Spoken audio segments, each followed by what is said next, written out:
Sometimes, the most important magic happens in the places where children need it most, performed by hands that paint smiles on faces that have forgotten how to laugh, by hearts that choose joy as their daily uniform, even when the world seems determined to steal it away.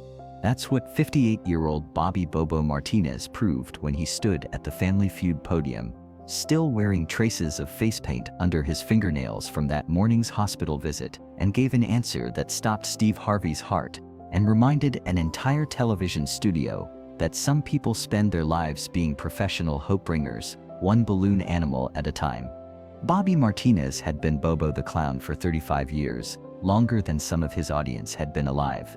Every Tuesday and Thursday morning for over 3 decades, he had walked through the doors of St. Mary's Children's Hospital in Phoenix, Arizona, carrying a rainbow-colored bag filled with magic tricks, balloon-making supplies, and an inexhaustible supply of terrible jokes that somehow always made sick children giggle.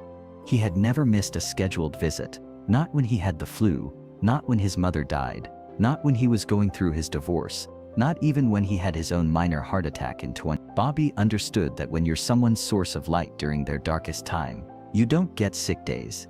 Bobby's transformation into Bobo happened every morning at 6:30 a.m. in his small apartment bathroom.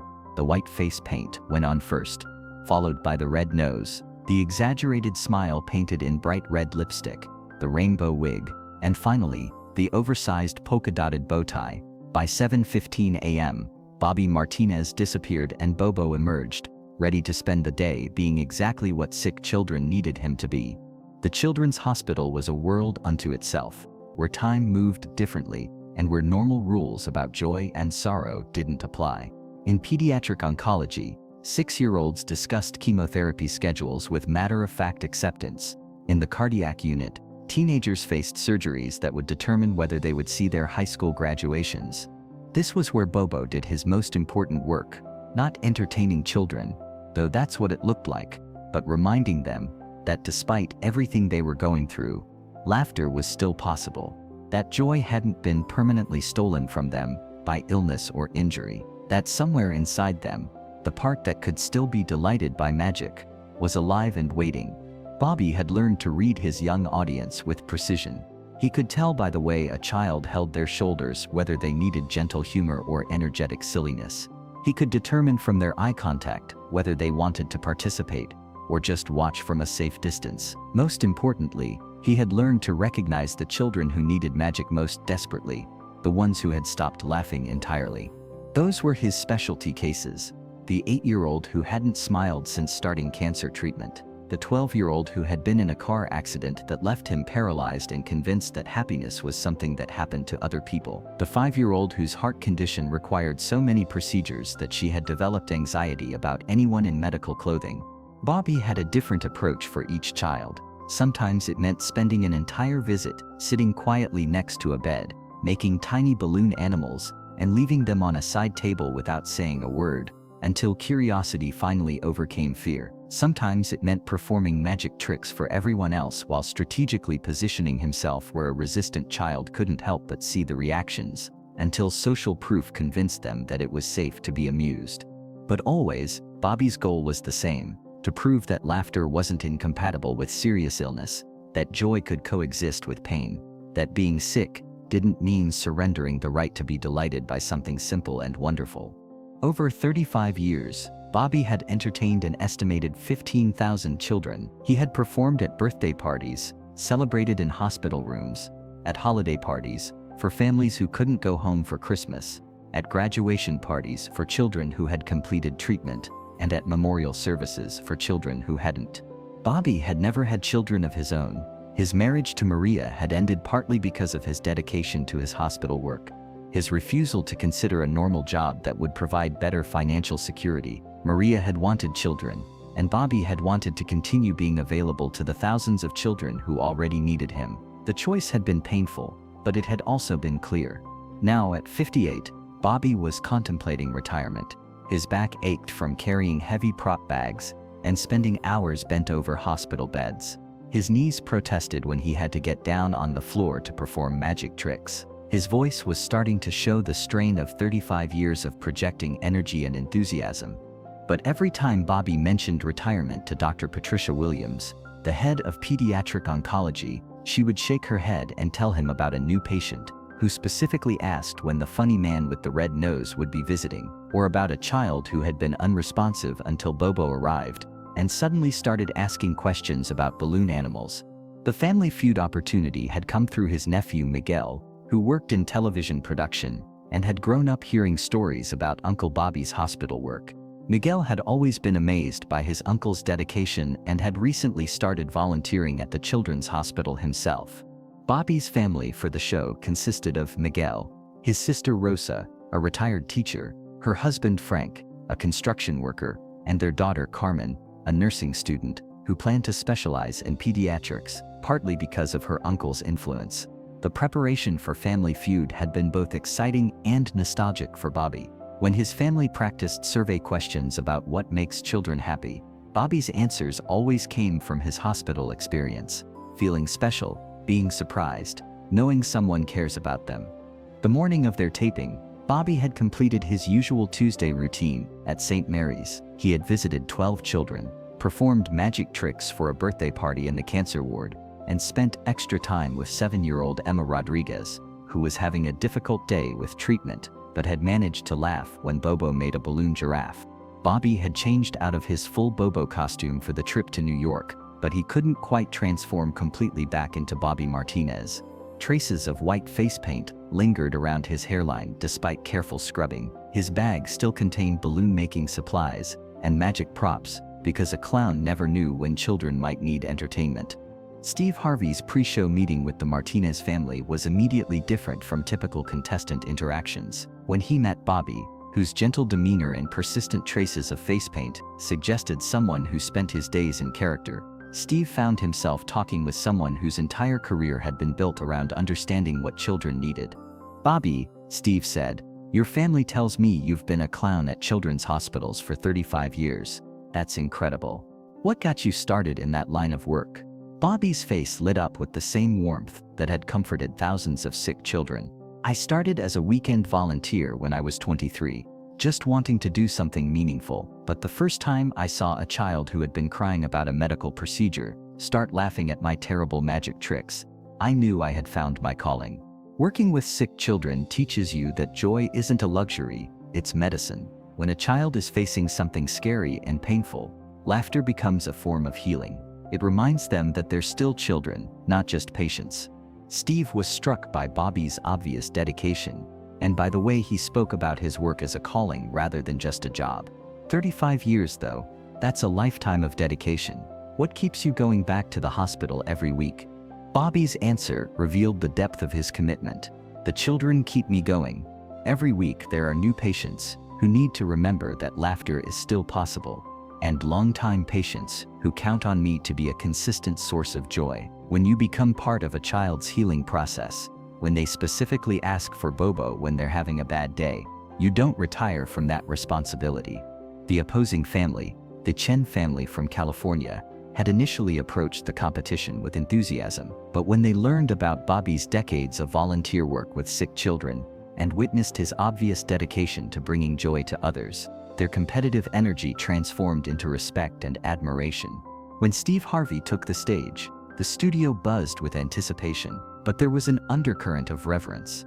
Recognition that this episode would include someone whose career had been built entirely around serving others, whose legacy was measured in the number of sick children who had found reasons to smile.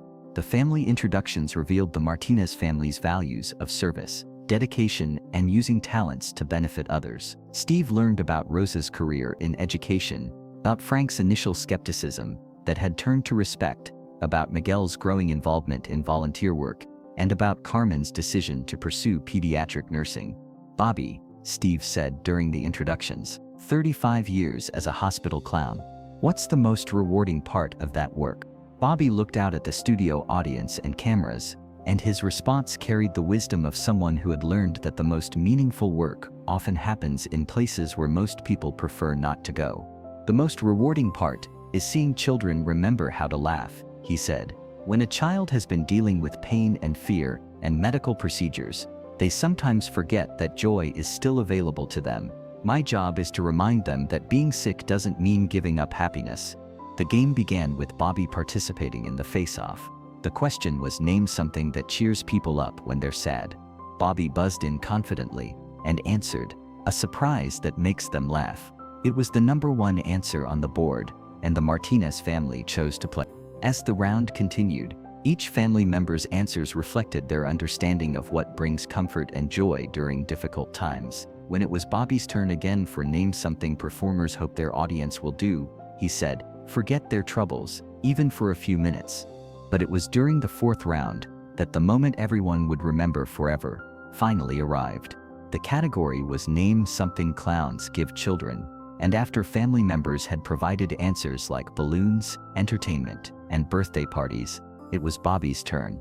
Steve walked over to Bobby's position at the podium, microphone in hand, and addressed the man who had dedicated his adult life to being a professional joy bringer for children facing unimaginable challenges. Bobby, clowns give children. What?